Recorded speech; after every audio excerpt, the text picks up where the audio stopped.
Do you have traditional costumes in your country? Well, there isn't actually a single traditional national Polish costume, but the different regions have got their traditional costumes, so you can quite easily tell someone who's from the mountains from someone who's from central Poland. But the thing is that people won't be wearing those costumes on an everyday basis. They will be rather used in celebrations or festivities. We have lots of traditional costumes, and especially in the south of Spain, they dance flamenco, and they always wear these very dramatic dresses. They're very long and colourful, and it really adds to the drama of the dancing. We do. The Welsh are very good at having a load of unusual costumes, including a big black bonnet hat for the ladies. It would have its roots primarily in West Africa, and for the women it would be head wraps. A lot of head wraps, lots of bright colours, lots of reds and yellows. There would be an emphasis on red, gold and green, which has the link to Rastafarianism. And the red stands for the blood, yellow for the gold and the green for the grass.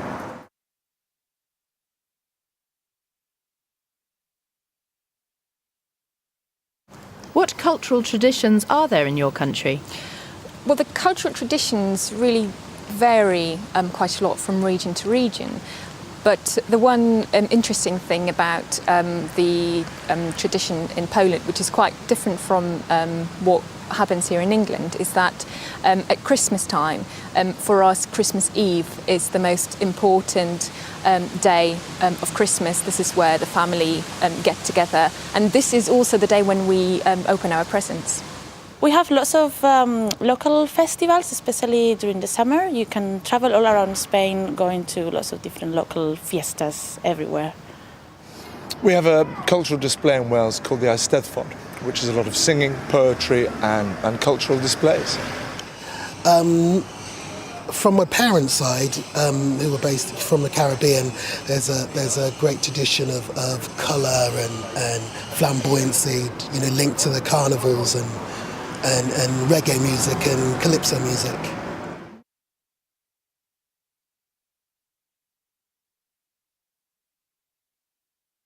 Are the cultural traditions changing? I think they are, I think there is a lot of change. Because the traditional culture is very much rural culture, and with people moving into cities a lot, there isn't so much continuity anymore. I think they're probably changing a little bit because everyone used to be very involved in them, and now young people don't really want to get that involved. So they're getting smaller and smaller, like the traditional fiestas are not as popular anymore, but they're still happening. I don't think the cultural displays in Wales are changing because they've existed for so long that they're just being reinforced slightly as time goes on. Yes, I think it's inevitable because of, if you like, black people born here in this country, and they're losing touch with their roots, really.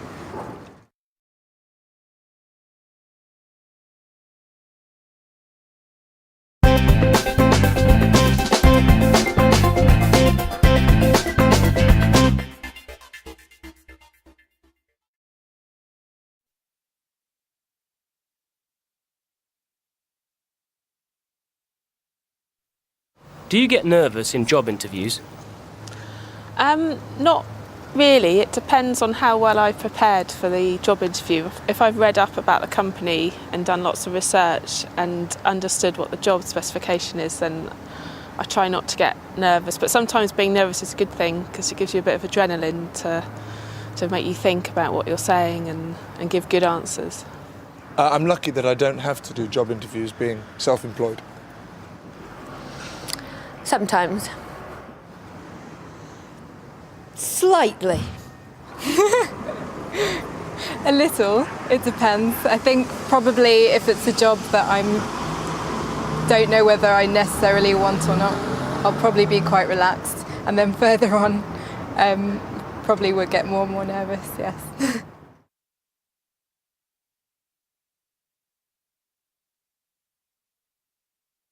Have you ever had a bad job interview? Not really, no. I've had job interviews where I've talked too much or been a bit nervous, but I've never had an interview that's gone really badly.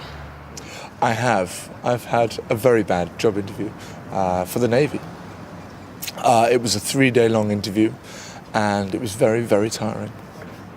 Yes, which was a job interview with a group of people.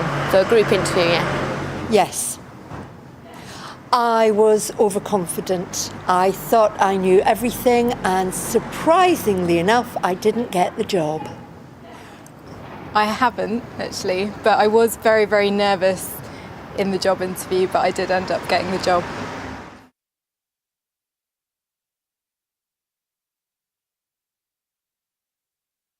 How do you prepare for a job interview? I usually find out as much as I can about the company and background information, and then I find out about the job itself, how it fits into the other departments within the company and what the structure is, and try and think about what kind of questions I might get asked. I read around the company, find out more details, and then read on current affairs maybe. Find out a lot about the job, first of all, what they're probably going to be expecting from me, and then think of some good answers for the questions that might be thrown at me. I would research exactly what the job entails. I would research the company. I would probably do a short rehearsal for the interview, perhaps in front of friends or family. I'd probably get members of my family or some of my friends to ask me questions at home.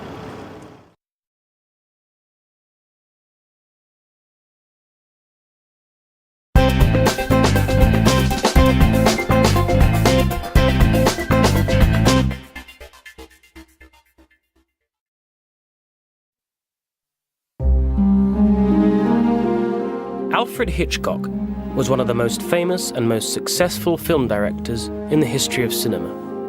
He directed more than 50 films over 60 years.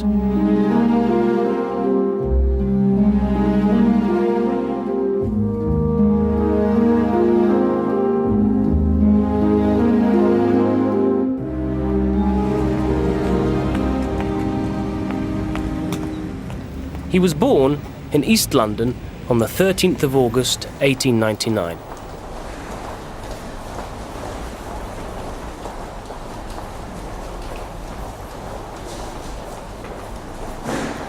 Hitchcock left school early and went to work in films.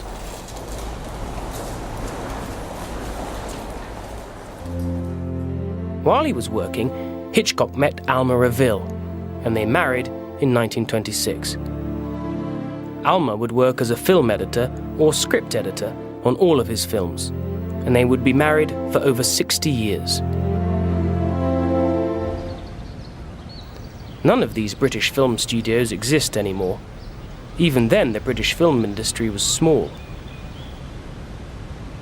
Hitchcock began as a designer, but within 5 years, he had risen to director. And he began to make the thrillers that would eventually make him famous. Soon, producers in Hollywood noticed him.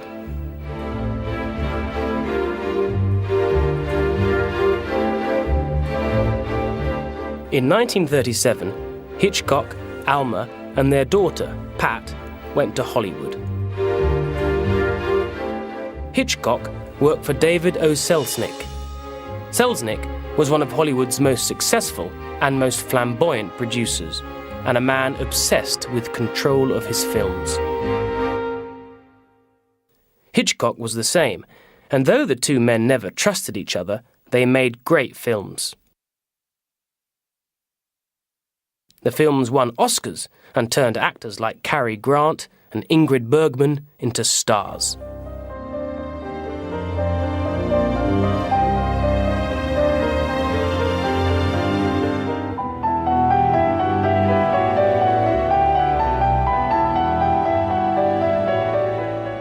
In the late 1940s and 1950s, Hitchcock produced and directed his films.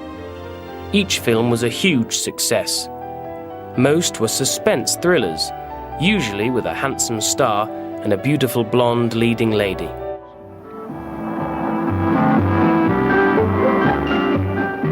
And Hitchcock was good at marketing, and marketing himself too. He had always made very small appearances in his films. Now he started to make and appear in his own television series. The focus of attention is on the birds and Alfred Hitchcock. By the 1960s, Hitchcock was more famous than the stars of his films. Alfred Hitchcock died on the 29th of April, 1980, in Los Angeles.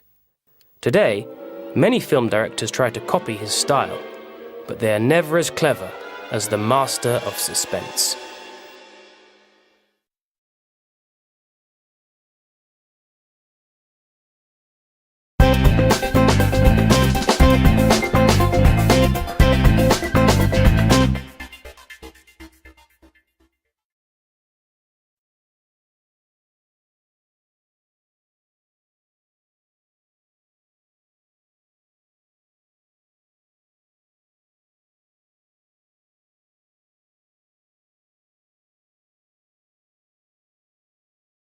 He directed more than 50 films over 60 years.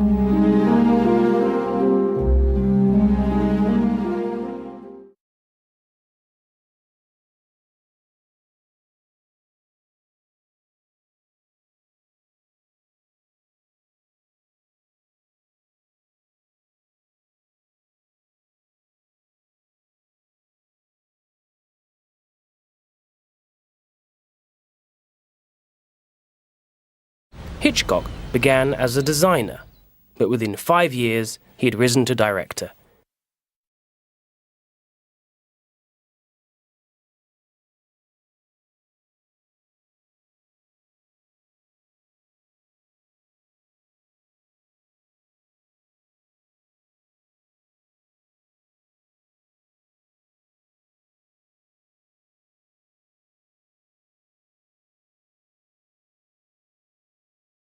Most were suspense thrillers, usually with a handsome star and a beautiful blonde leading lady.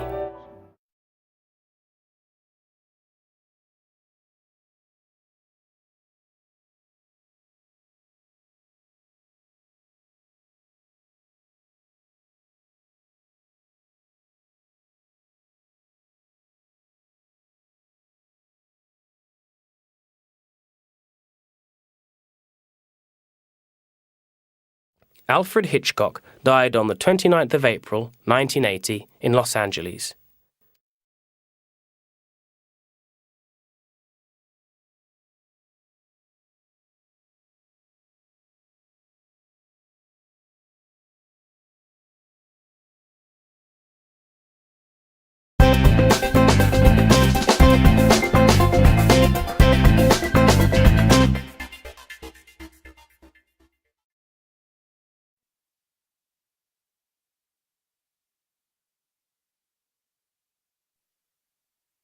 Do you have any plans in the next few months? I'm hoping to go on holiday at some point. We're aiming to go to New York maybe for a week or 2 weeks.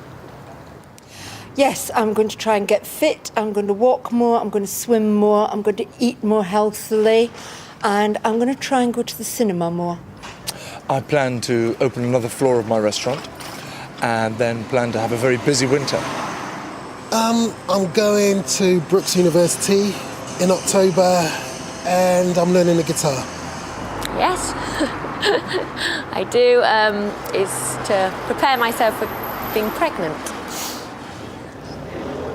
Yes, I'm planning to start up my own design company.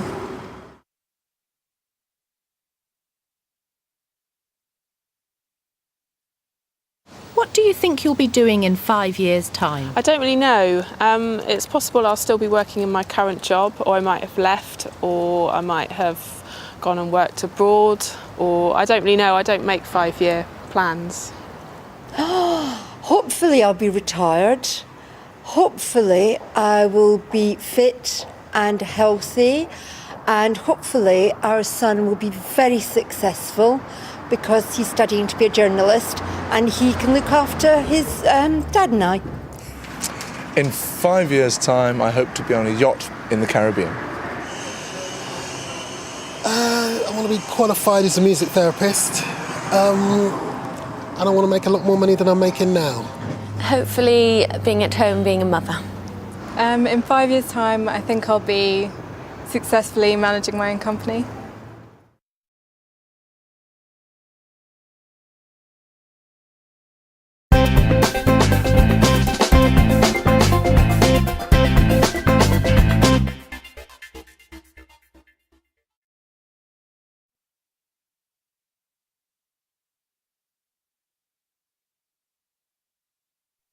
What kind of holiday do you like? In the summer, what I really like to do is go to a beach town, either somewhere in France or in Spain that's got a really nice beach, and sit and read a book. In the winter, I prefer to go on city breaks and do cultural pursuits, visit museums, buildings, galleries, that kind of thing. I quite like holidays where there's something completely new. So I like going to different places, different cities and things like that. Even within the UK, places I've never been to before, and finding out about them for a short time. But I do like going further afield. I think it's nice to go to a different continent and see something that's really out of your comfort zone, something that's really not what you normally see. I like holidays where there's lots of options. I don't really like just lying on the beach because I get a bit bored. So I like to be able to visit museums or go somewhere interesting or taste wine, for example. I like holidays in the sunshine, I suppose, and something where you can do lots of activities. And I don't like holidays where you just sit around the whole time. I like going to places that I haven't been before, and I like experiencing the individual cultures of that specific place.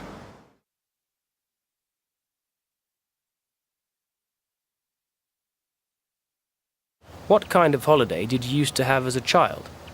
We didn't really go on holiday an awful lot as a child. When we did, we would tend to go on long-haul trips for, say, 2 weeks to America, or we'd occasionally go to Cornwall for a week camping, but we didn't have a regular holiday.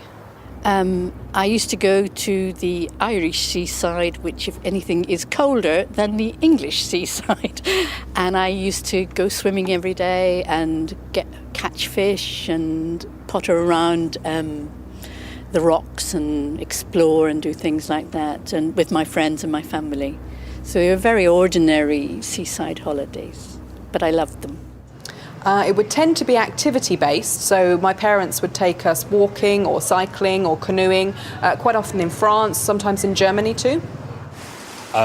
We often went camping in France. We'd drive down and set up our own tent. As a child, we went on quite exotic holidays, to the States quite a bit, and a bit of Europe. We haven't really holidayed in the UK though.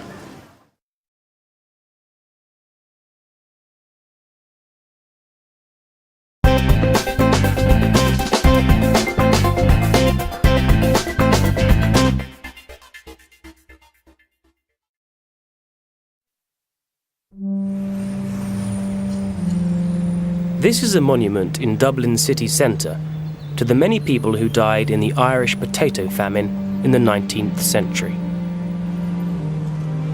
In 1845 and the years that followed, the potato harvest failed. At the time, potatoes used to provide 60% of the nation's food supply. about 1 million people died from hunger and disease, and many more people were evicted from their homes in the country and forced to emigrate. In total, about 2 million Irish people emigrated in the years from 1845 to 1855.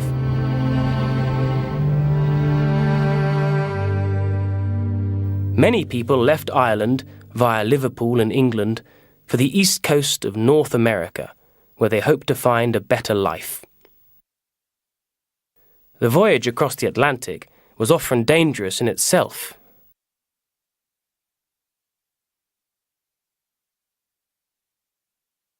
The ships were not comfortable or large, so families lived on cramped decks, and many people died from diseases on the journey.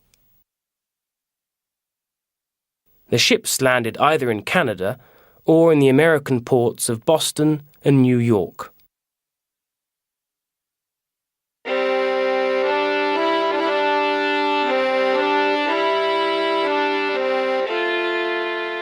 For people who survived the journey, life in America was not much better. The new immigrants were not welcome.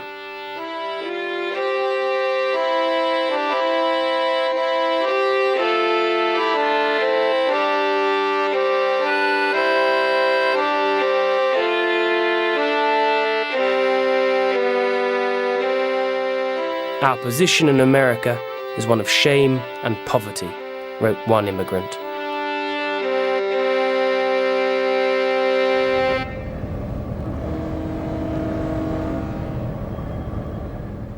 And there were many of them. Between 1820 and 1860, over a third of all immigrants into the United States came from Ireland.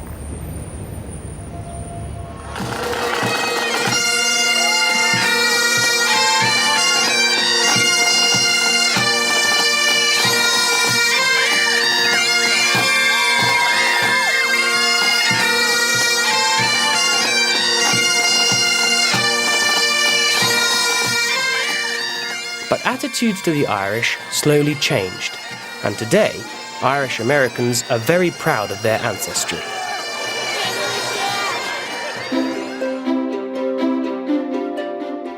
They can claim at least 2 presidents as their own, President John F. Kennedy and President Ronald Reagan.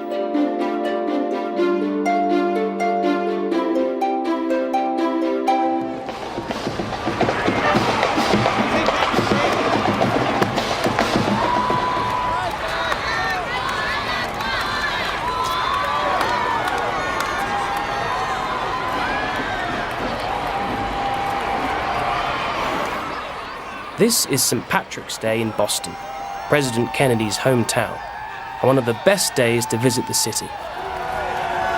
It is a huge celebration for Irish Americans with plenty to see, including marching bands and street performers, and it is a day when everyone wants to be Irish.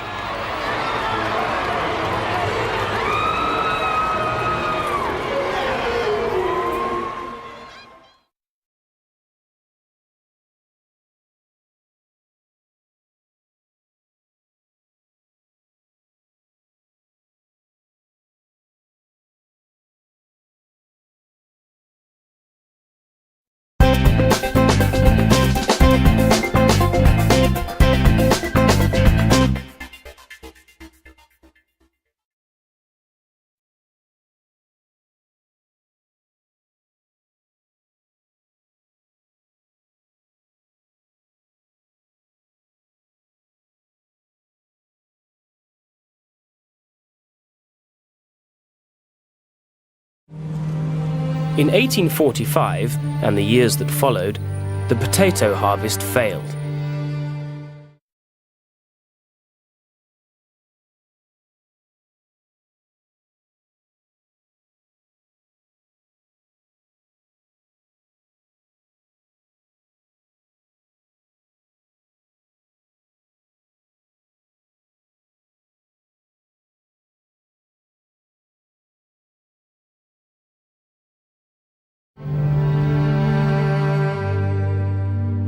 Many people left Ireland via Liverpool and England for the east coast of North America.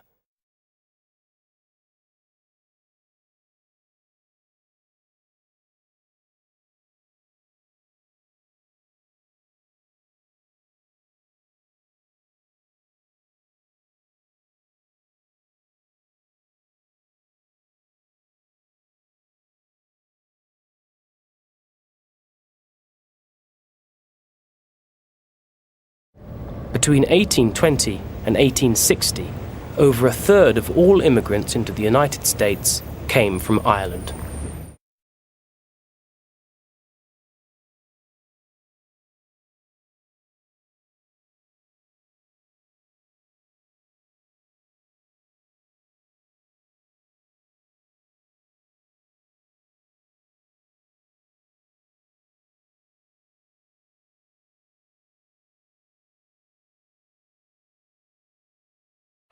This is St. Patrick's Day in Boston, President Kennedy's hometown.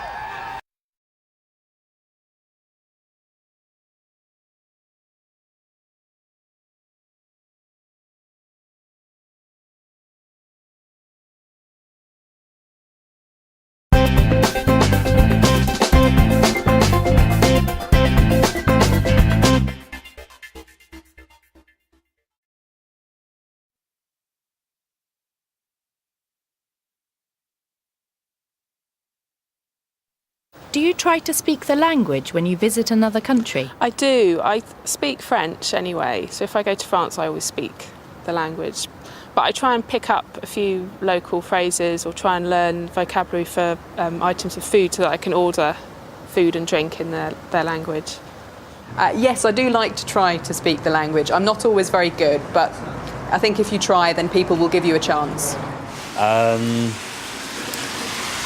Try very badly. I'm going to learn, I think, to do better. No, and that's mainly because not because I wouldn't want to, but because I would not be very good at it.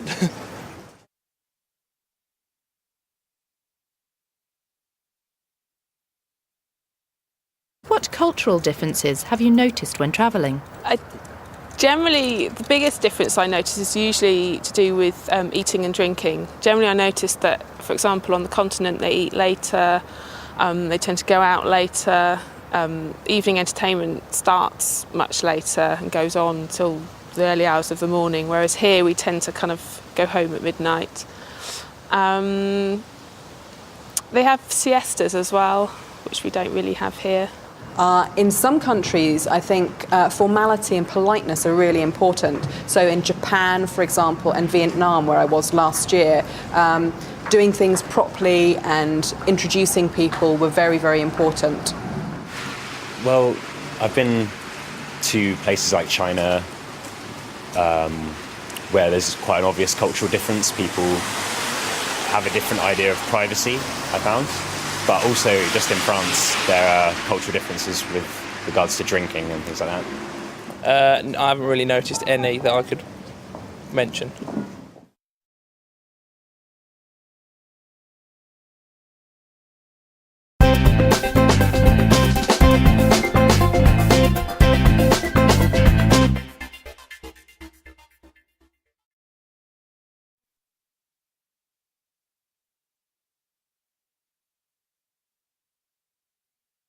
Do you think you have a good diet? I try to have a good diet. I try to eat healthily. I usually have 2 or 3 pieces of fruit every day, and I try to have vegetables. I don't eat a lot of red meat. I eat a lot of fish and chicken and things like that. So I try to keep those things that I know you should restrict down a bit. Probably not as good as it should be, but I do try and eat healthily. Yes, I eat lots of fresh vegetables and good quality meat once or twice a week. On the most part, I think I have a good diet. But occasionally I eat kebabs and those sort of things after a night out. Yes.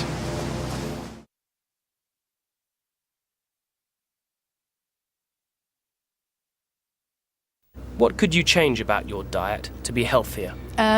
I think I should probably not eat quite so much cake or chocolate. I mean, I try very hard to be very good, and sometimes I sort of make it all the way through the day, and sometimes it comes to 4 o'clock in the afternoon and I'm just so hungry I have a bar of chocolate or cake or something, which I shouldn't. I think I could change the amount of cheese I eat. I really, really like cheese, but I know it's not very good for me. Quite a high fat content. Probably less sugar. I think I would eat less sugary food. Less fat, definitely.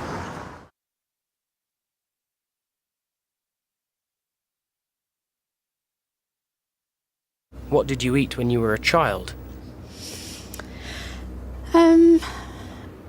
Actually, I ate a lot of meat and a lot of vegetables, and of course, being Irish, quite a lot of potato, which is a sort of cliche, but we did eat a lot of potatoes.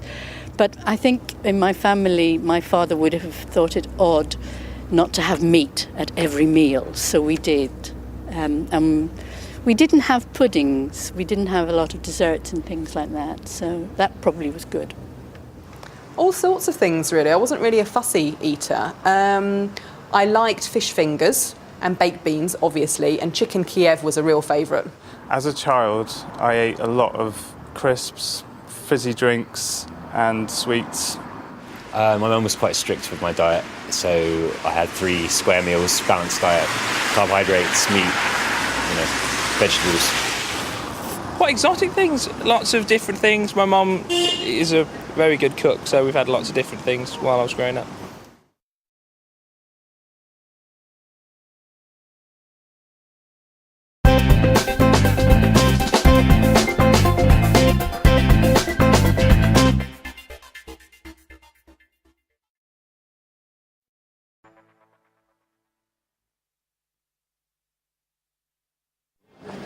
I don't have clue, sorry. I don't know. I don't know. I don't know, maybe something about food? Hoodie? No. I don't know. No, I don't know. No. Hoodie, maybe diesel? Hood? Hood? Oh, yeah.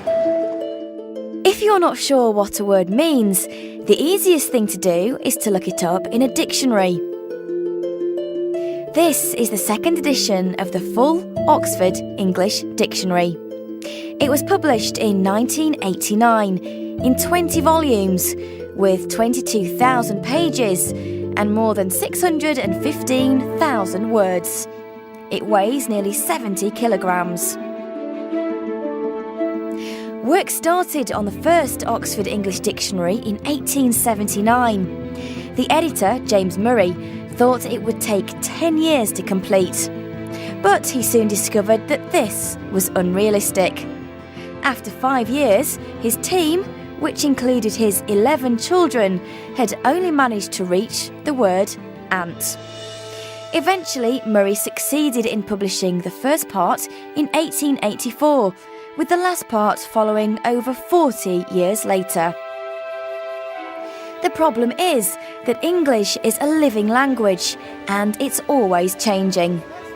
If you look up hoodie in the dictionary, published in 1989, it isn't there.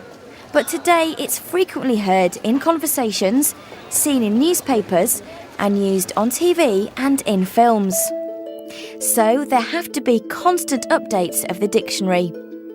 These used to be published as printed supplements, but now there is an easier, more cost-efficient and more user-friendly way to keep the dictionary up to date. The dictionary is online. Just type in the word, and there it is. A hooded sweatshirt, fleece or other garment. A young person who wears a hoodie and is typically regarded as socially disruptive.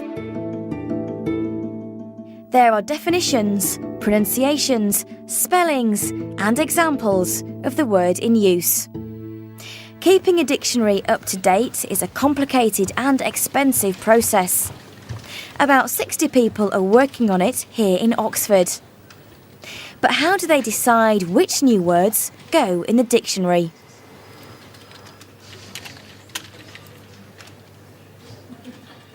The Oxford English Dictionary uses 3 methods to try and identify new words. We use the corpus, we use the reading programme, and we use the internet. A corpus is a collection of words from a language, from newspapers, novels, even song lyrics, and they can all be collected together so that people can then search it to try and find new words. I think the Oxford English corpus currently has about 2 billion words, so it's extremely large. And the most common word is the.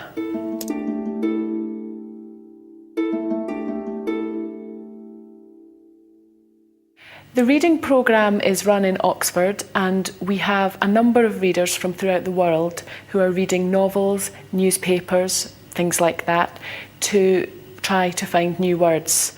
Once they've found these new words, we can put them into an electronic database, which we call incomings, and then editors are able to search through that to try and find new words to put into the dictionary. We use the internet, as the internet has hundreds of databases which we can search again to look for new words. It's also very useful because it will tell us how many people are using the word to make sure that lots of people are using the word. We can also use it to try and maybe find the earliest example of a word in English. So that's why hoodie is now officially included in the dictionary online. It first appeared in text in 1991, and the next time a complete OED is published, it will make it onto the page as well.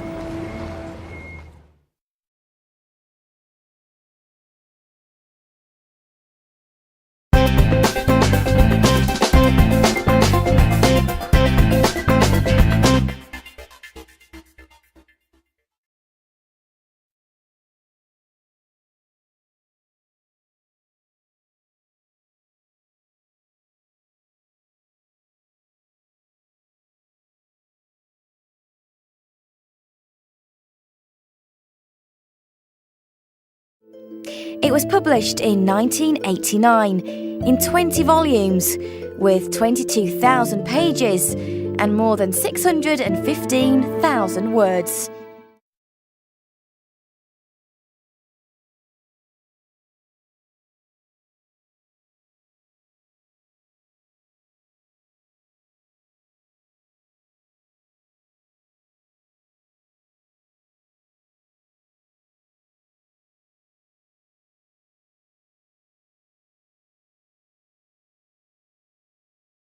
After 5 years, his team, which included his 11 children, had only managed to reach the word ant.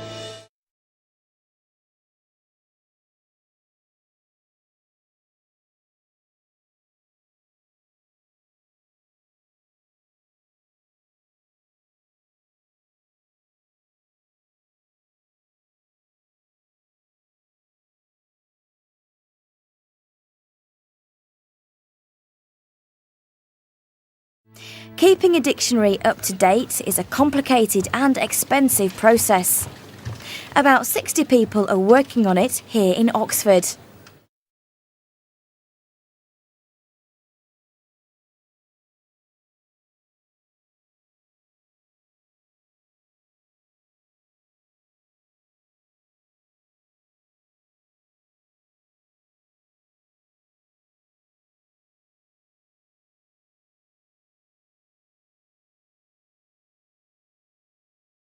And the most common word is the.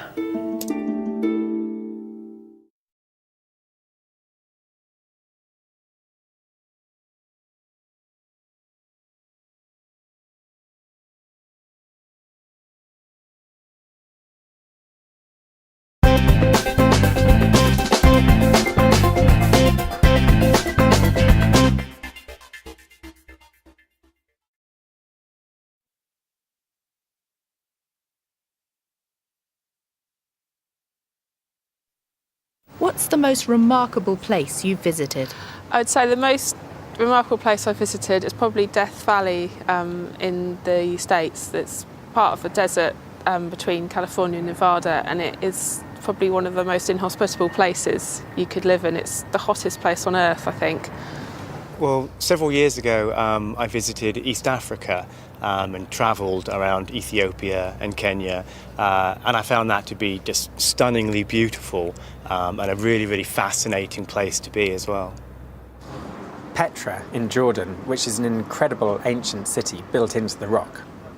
I was in Mexico at the pyramids in Teotihuacan, right near Mexico City, and that was really impressive to go there and climb those pyramids.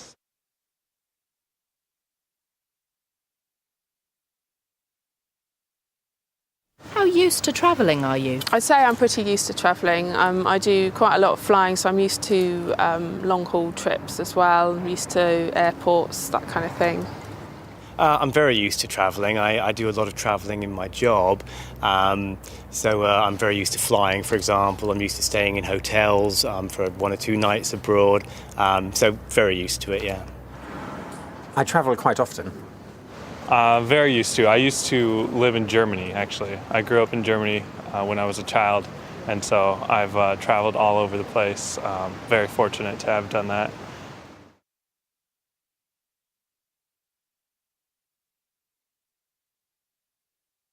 Are you worried about climate change? Probably not as I should be, not as worried as I should be. I don't think about it as much as some people do, but I guess, yeah, I am quite worried about long-term damage to the planet. I am worried about climate change, yes. Possibly not as worried as I should be, but I do fear for the future of the world, for my children's sake mainly, yeah. I am worried about climate change. I think so far the effects haven't been too bad, and we still have time to change. I am, and I think that we should be careful with how companies emit certain gases and whatnot. But at the same time, I think you can take it to an extreme, and people go overboard and say everything is global warming. So.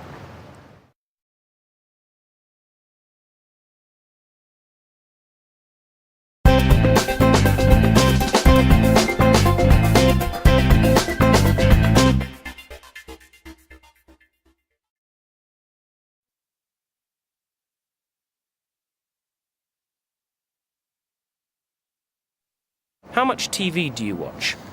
I watch around an hour of TV every day. I probably watch too much TV. I guess I watch at least an hour or more every day, actually. Usually when I get home from work, after I've had dinner, we put the TV on and watch it for 2 or 3 hours sometimes. I watch probably a couple of hours a day, watch the news while I'm having breakfast, and then watch some TV shows in the evening. Maybe watch a film at the weekend. Not a lot. I watch the news and football, occasional film, but I don't watch a lot of TV at the moment. I've got a couple of small kids.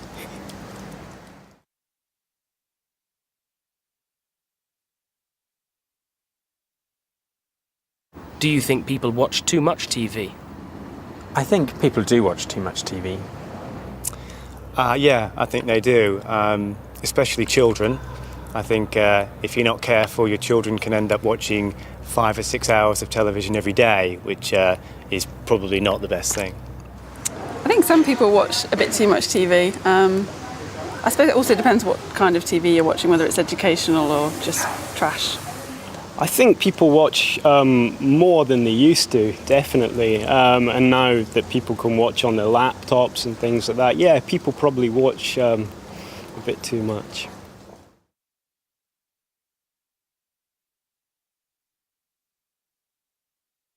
What positive and negative effects can TV have on people? I think TV can be relaxing, and it can be a good way to share information. But I think it does stop people from doing other things like exercise. Well, positive effects, I think television can be educational, for children particularly, but I would think that the negative effects outweigh the positive effects, that people tend to stay inside too much and maybe don't go out and play sports like they would otherwise. It can be a very passive kind of experience. Well, one positive effect is that it can educate you, so you can learn about things that you wouldn't otherwise know about. And negative effect, I suppose, that you just spend too much time TV and not spend enough time talking to people and going out and about. Well, I think that it can have an effect on people's attention span. I mean, people are used to flicking channels all the time, so basically people don't concentrate like they used to.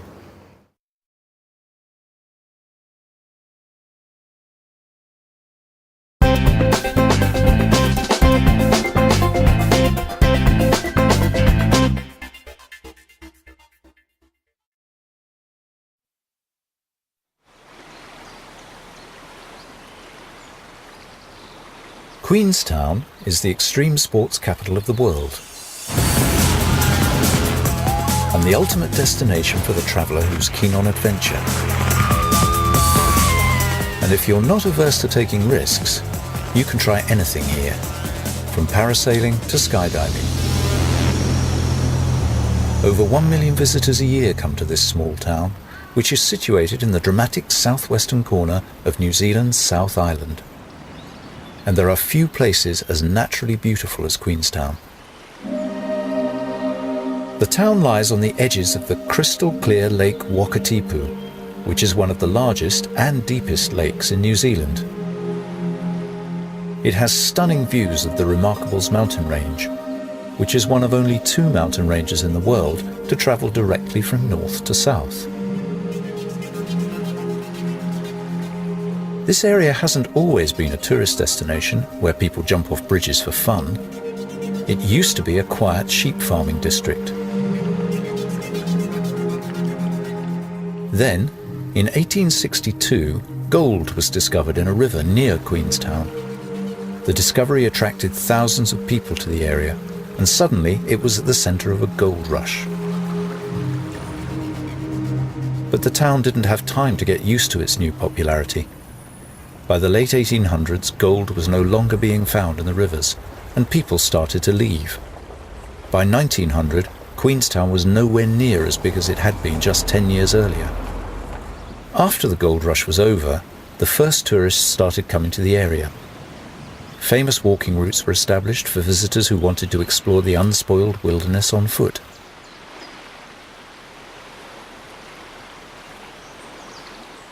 Some of these paths, like the Milford Track and Routeburn Track in the nearby Fiordland National Park, still attract thousands of walkers every year. Easily the most relaxing way to enjoy the stunning scenery around Queenstown is by taking a trip on the beautiful old TSS Earnslaw.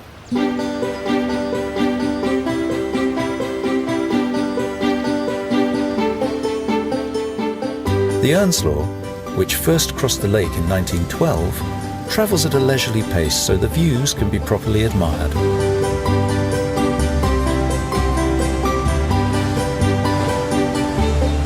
Nowhere near as peaceful is a trip on a speedboat. It's much harder to admire the views travelling at speeds of up to 85 kilometres per hour.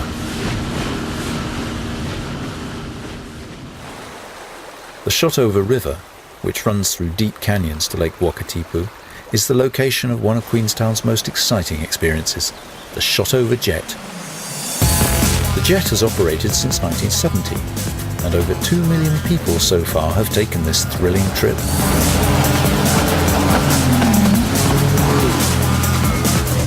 The Kawarau Bridge on the outskirts of the town is where the bungee jumping phenomenon started in 1988. At only 43 metres high, the jump isn't as tall or as scary as many of today's modern bungee jumps. But it is the original one, and it still attracts over 300,000 jumpers a year. There are tandem jumps for people who are afraid of jumping alone. And if you're really wary of taking risks, you can just watch. It's still an unforgettable experience.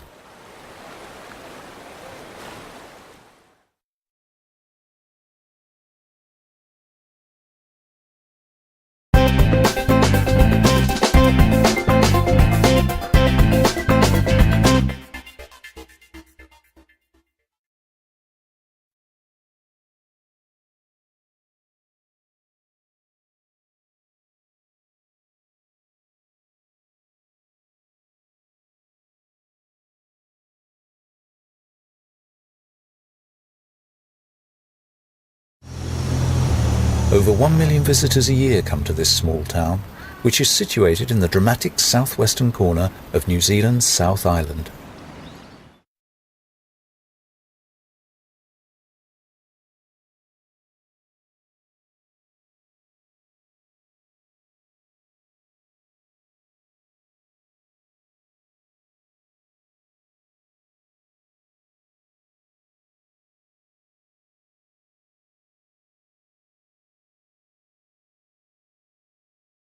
It has stunning views of the Remarkables mountain range, which is one of only 2 mountain ranges in the world to travel directly from north to south.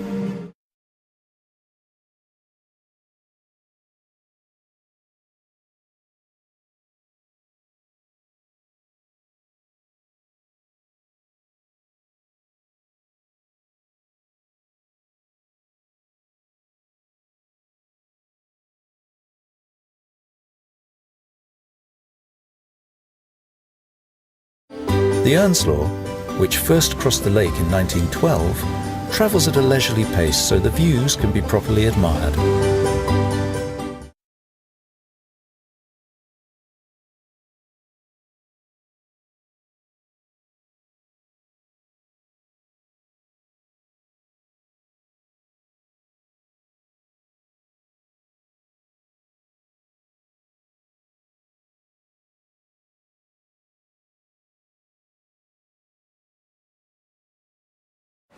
At only 43 metres high, the jump isn't as tall or as scary as many of today's modern bungee jumps. But it is the original one, and it still attracts over 300,000 jumpers a year.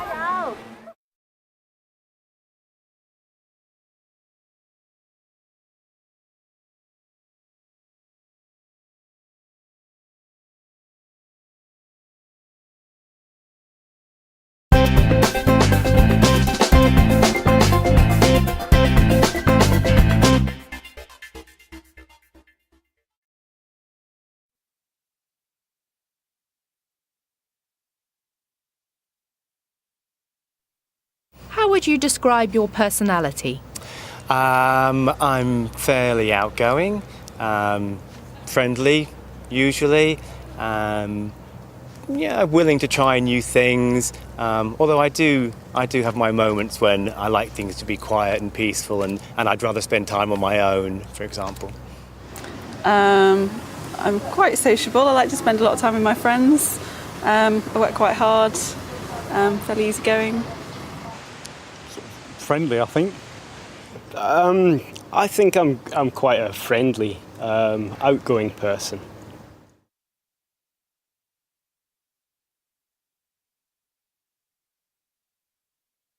Do you have lots of acquaintances or a few good friends? When I was younger, I had lots of acquaintances and also lots of people I would consider to be close friends. As I've got older, probably my circle of acquaintances is still very broad, but I have fewer really close friends, maybe. I have about 8 or so really good friends, and then a wider set of more general acquaintances. A few good friends. I've lots of acquaintances, but a few really good friends that I catch up with most of the time.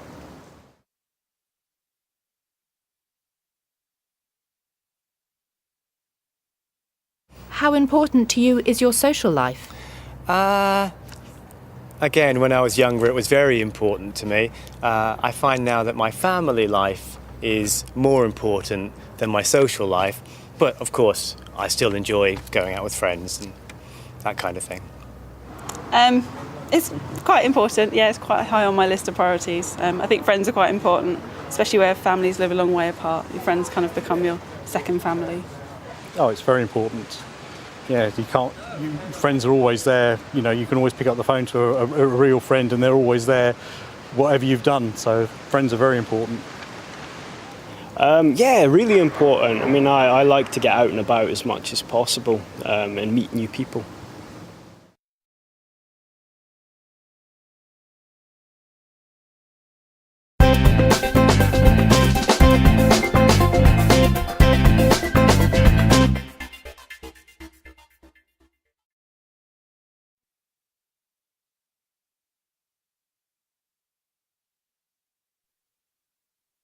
Do you know first aid? Not very much now. When I was younger, I learnt first aid, and I knew a lot about it then, but that's quite a long time ago now, and I don't think I remember very much now. I don't. I did a course when I was a kid, but I've forgotten most of it. Not really. I've never been trained in first aid. I know one or two things to do with first aid, but I've never been trained properly in it. No, I have no idea. Just if something happens to someone, then I will just let them where they are and try to call someone who knows.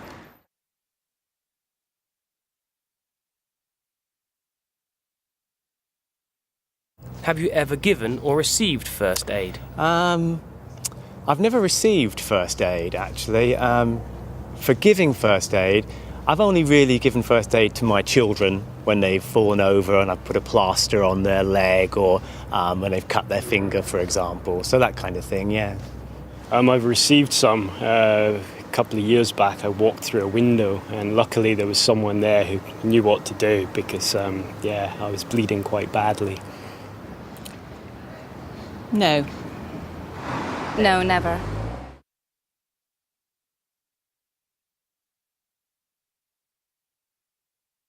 Have you ever had to stay overnight in hospital? No, I haven't, actually. I've had to go to hospital a few times for various things, but I've never actually had to stay there overnight, so I guess I've been quite lucky. No, I haven't. No. Fortunately, anything that's happened to me has never been too serious. Yes, when I was a child. And also when I had my daughter when she was born. I don't remember. Maybe once. I think I have had a surgery, so I had to stay overnight, but that's about it.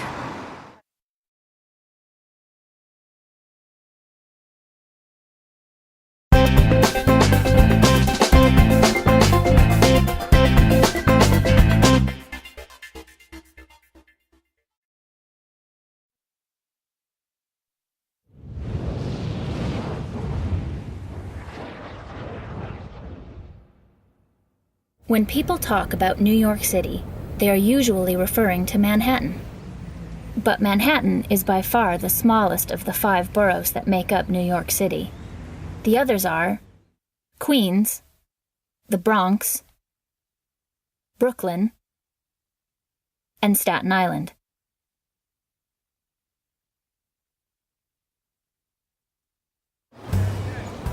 New York City has about 8 million residents, with just over 1.5 million of them living on Manhattan Island.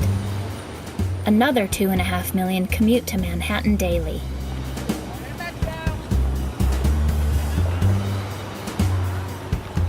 In the past, the city has had its problems. In the 1980s and early 90s, New York's crime rate was so high that it affected the city's global reputation, and tourist numbers were in decline. In 1990 alone, there were 2,245 murders in the city. But after years of investment and a lot of hard work, the city has been transformed.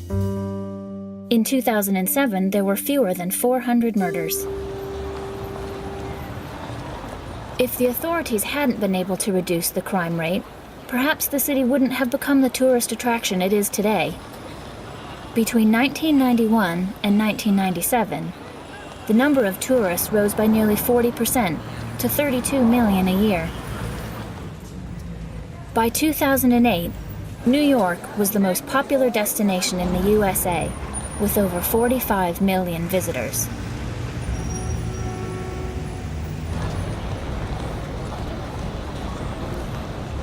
Wherever you live in the world, you probably recognize Manhattan landmarks like Times Square, the Brooklyn Bridge, and the Empire State Building. It's a city that's familiar from hundreds of films and television programs. And it's not just the New York skyline that's well known, it is also the attitude of the New Yorkers. New York is known as the city that never sleeps, and it's famous for the straight-talking, no-nonsense attitude of its residents. From the impatient cab drivers who fill the congested streets of downtown Manhattan, to the financial traders of Wall Street, New Yorkers are usually in a hurry. The city has always been a place for go-getters, ambitious people who know what they want, rather than dreamers. In fact, if you walk around with your head in the clouds in this city, you're likely to get hit by a cab. But away from the hustle and bustle of Broadway and the crowds of Times Square, there's another side to the city.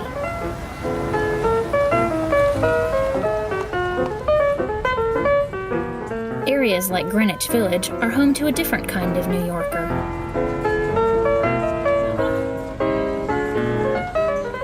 The Village, as it is known, has been a neighborhood of writers and artists since the 1950s.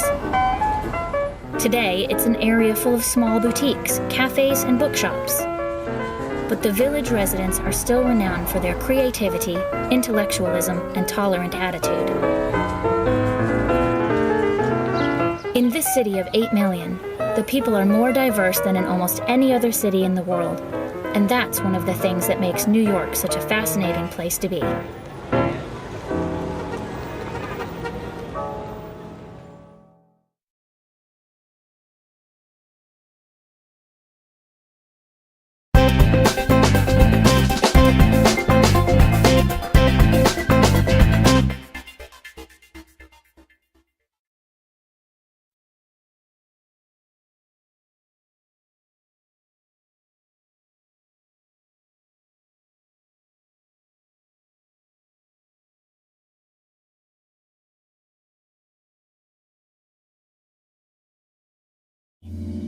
But after years of investment and a lot of hard work, the city has been transformed.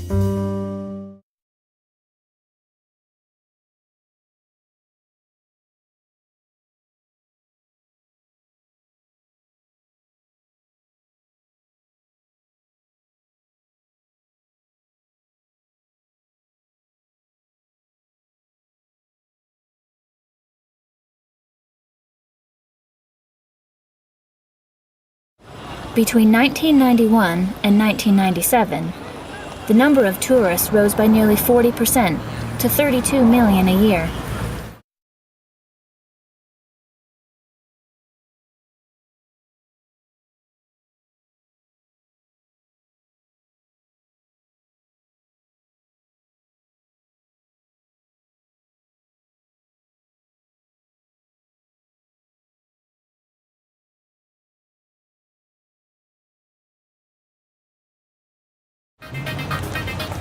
The city has always been a place for go-getters, ambitious people who know what they want.